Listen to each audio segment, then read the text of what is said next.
ሻክራል ይጣጣል በቃ ሚስቱ አዛዘነችኝ ባላለኝ ብላ በማሰባ እንጀራ እናት በቃ እንደዛ ነው ወጥሮኔ ሰክሮ መጥቶ የረገጣ ምኑን አገባው ነው የምትለው አየነን አልከደም እኔ በቃ ላበላ ነው ላጠጣ ነው እንዴ ሸሚዙን ልከታተል ነው ምናም ይሉ እና ለምን መጣሽ? አሰላሙ አለይኩም ወራህመቱላሂ ወበረካቱ ውድ የቀለም ቤተሰቦች እንዴት ናችሁልኝ? ዛሬ በአዲስ ቪዲዮ መጥቻለሁ። ለዛሬ ጀላችሁ የመጣሁት እንግዲህ ምን ወደው ምናደንቀው ዩቲዩበር እሺ የዶንኪ ቲዩብ ባለቤት ማለት ነው ይህን ሰሞን አነጋጋሪ የሆነ ቪዲዮ ለቆ ነበር ድንቅ ልጆች ላይ ብዙ ሰዎችን አሳዝኗል። በጣም ያበሳጨ ቪዲዮ ነውና እሱ ላይ ሪአክት እንድናደርግበት ነው የመጣሁት። እንግዲህ ሌሎቹ የሚገራርም ቪዲዮዎች አሉ። እስከመጨረሻው ድረስ የምትከታተሉን ከሆነ ነው ኮዲው ላይክ ማድረግን አትርሱ። እንግዲህ ሰብስክራይብ አላረጋችሁ ካላችሁ ሰብስክራይብ ማድረግን አትርሱ። በቀጥታ ወደ ቪዲዮ ሚስ የለም ሲትቋጥኛ የነሽ አኺ መምሩ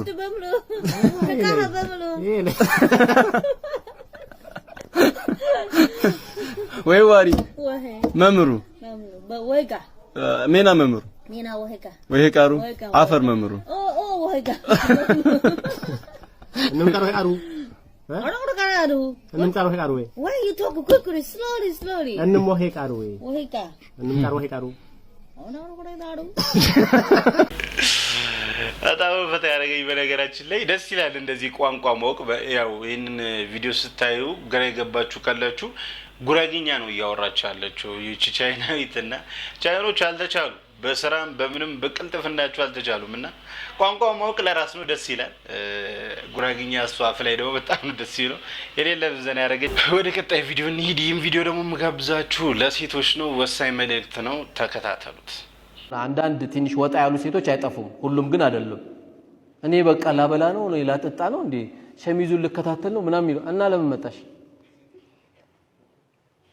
እና በምን በኩል ነው ጀነት የምትገባው? አንዴ ደንብ ያባረረው፣ አንዴ ሀገር ውስጥ ግቢ ቂብላ ያዞረው፣ አንዴ በራካፋ አካባቢ ሱቁ ጋር ችግር እየፈጠሩበት ይሄ ሁሉ መከራውን አሳልፎ የመጣ ባል እና በምን በኩል ነው ጀነት የምትገቢው? እኔ በቃ ለዚህ ብቻ ነው ማብላት ማጠጣት ማልበስ እና ምንድነው የፈለግሽው? አላህ በማብላት በማጠጣት በመخدምሽ ፍራሽ በመጠበቅሽ ጀነት የምታገኝ ከሆነ ከዚህ በለጠ ላንቺ መታደል አለ እንዴ? የለም እኮ መርሐባ በዩ። ሴቶች በደንብ አዳምጡ ወላሂ። እሺ የሚል ነገር ከለመዱ ጀርባቸው ላይ ሺ ነገር ባላቸው ይሰጣቸዋል። አንድ እኮ አይደለም ሺ እሺ ውስጥ ሺ ስላለ ከተኮፈሰች እኩል ምታወራ ከሆነች እሺ የሚል ቃል የሚርቃቸው ከሆነ የመኖር ዋስተናዋ ቤት ውስጥ በጣም ከባድ። እሺ ስትል ትገላለች። ንብረት ደብቆኝ ምን ደብቆኝ ያሉ ተረት ከማውራት ሌላ የቀረቀረውን ያመጣልሻል። አንቺ ብቻ እሺ በይ። ሲገባ የራህመት ፊት አሳየው። የታምሽተ ነው አታየው። በሰላም ነው ሐቢቢ ያመሻልኝ እንዲህ ነው የሚጠየቀው። ያለበለዚያ እኮ በቃ የማከላዊ ጥያቄ መሰለ ማለት ነው እኮ። ባልነቱ ራሱ ይጠፋበታል። አይ እንኳን አመሻብሽ ዋናው እንኳን አንተ በሰላም መጣልኝ። ለምንድን ነው የውሸት የሚለቀሰው?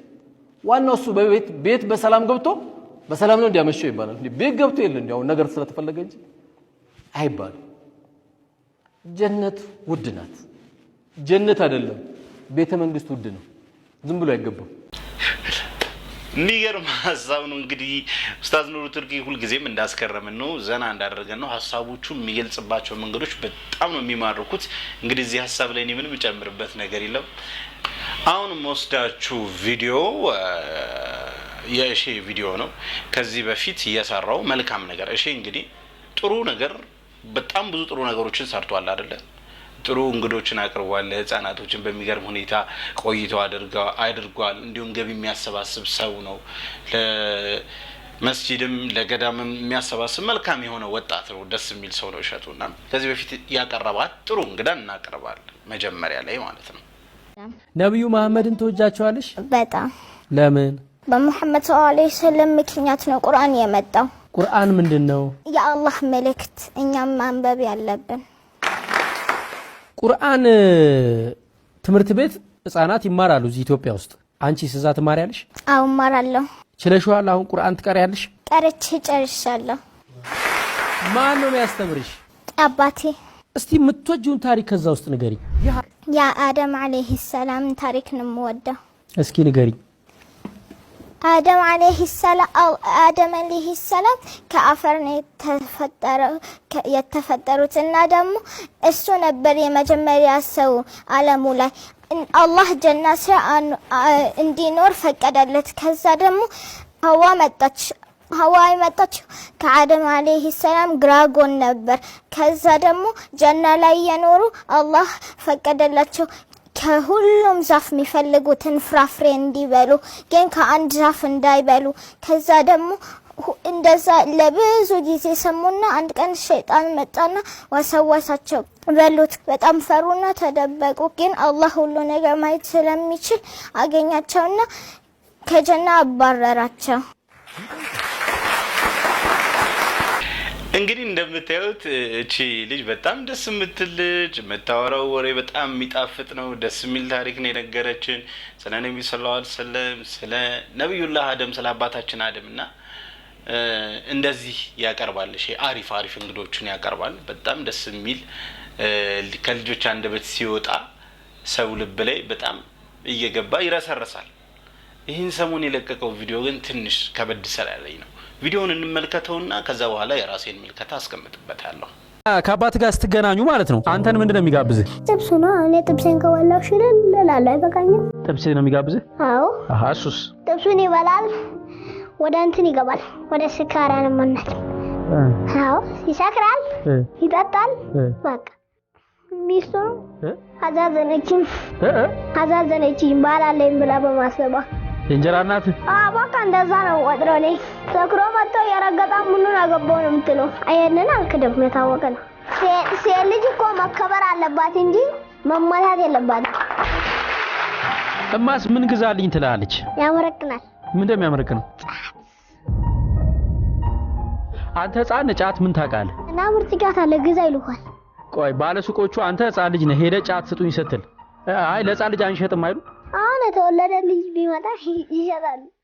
አባ ስራቸው ላይ ትኩረት ያደርጋሉ እንጂ እምቢ የሚል ሰው አለ? እና አንተ ለምን ይልኳል? ራሳቸው ሄደው ያገዙም እንዴ? እንካዱላ በላዱላ ነው ማለት። ጫት ግዛ ብለው ልከው ካልሄድክ ይመቷል። እና ቤት አንተ እንደኔ አትመጣም። በኋላ ማርቃው ያናንዳለኝ ቡዋ። ስለዚህ አንተ ሹልክ ብለህ ትወጣለህ። ጧት የወጣሁልሽ ከምሽቱ 2 ሰዓት አንድ ሰዓት ገባለሁ። ብቅ እላለሁ 2 ሰዓት አንድ ሰዓት ሲል ይድራቴን ብላ ዘጋባ እንካዱላት። ራት በቃ ዱላ ነው። አንተን እንዴት ጫት ግዛ ብለው ይልኳል? አንተ ለእናትህ ካልተላክ ለማን ልትላክ ነው? እውነት ነው። መጽሐፍ ቅዱስ ልጆች ለእናትና ለአባታቸው እንዲታዘዙ ያዛል። አዎ። ነገር ግን እናትና አባት ለልጆች የማይጠቅም ነገር ሲጀመር ልጆች ፊት ማድረግም የለባቸውም መላክም የለባቸውም። እንዴ ልጅ ምን ያውቃል ብሎ ነው እነሱ የሚጠጡት ነው። መስከር ጥሩ ነው መጥፎ ነው? መጥፎ ነው። በምን አውቅ? ጠጥተህ የተንገዳገድክ የት ምን ብትወድቅስ? ጉዳቱ ራስ ላይ ነው። ጫት መቃም ጥሩ ነው መጥፎ ነው? መጥፎ ነው። ምንድነው ጉዳቱ? ያስዋርዳል። ጫት ያስዋርዳል? ያዋርዳል? እርግጠኛ ነህ? እንግዲህ እንደተመለከታችሁት ነው ይሄንን ቪዲዮ።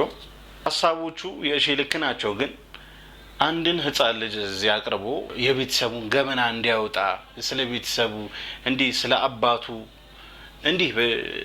ጭካኔ እንዲያወራ መፍቀድ አልነበረበትም፣ ወይንም በእንደዚህ አይነት መንገድ ኢንተርቪው ማድረግ አልነበረበትም ብዬ አስባለሁ። ምክንያቱም ኃላፊነት የሚሰማው ጎበዝ ዩቲዩበር ነው፣ አሪፍ ማህበረሰብን እየቀረጸ ያለ ዩቲዩበር ነው ብዬ ስለማስብ ከሱ ስለማልጠብቅ ነው በነገራችን ላይ።